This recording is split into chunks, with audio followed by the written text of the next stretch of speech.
Under 8.2,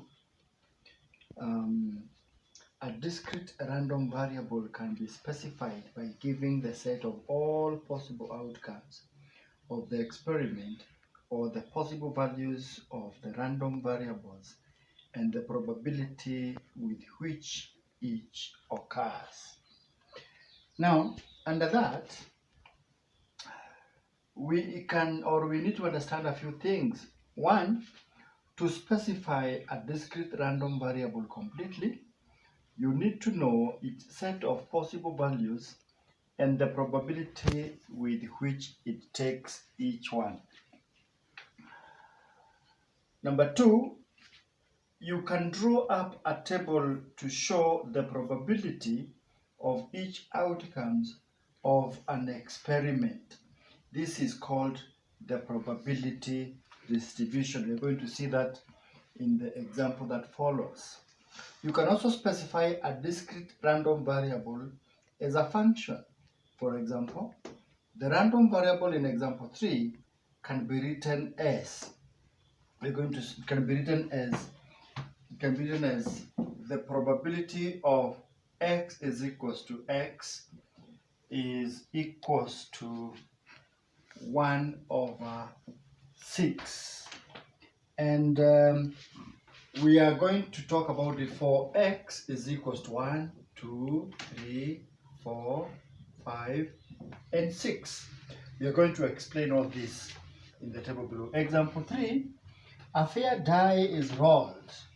Write down the probability of getting any particular number.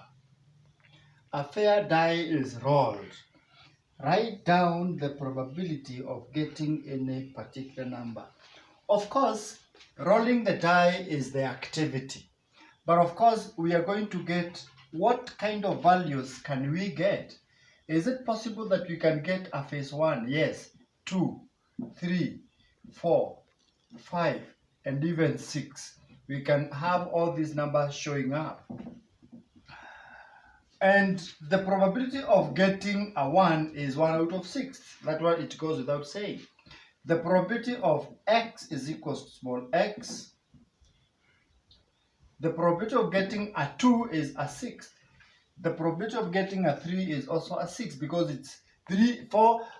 If you talk about the probability of getting a 4 is also a 6 because we have only one 4 and we have 6 faces. So 1 over 6 and 1 over 6.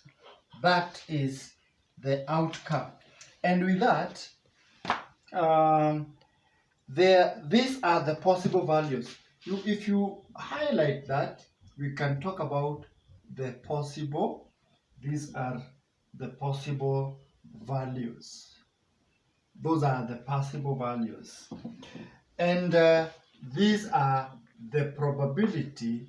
These are the probabilities of each. These are the probability of each value.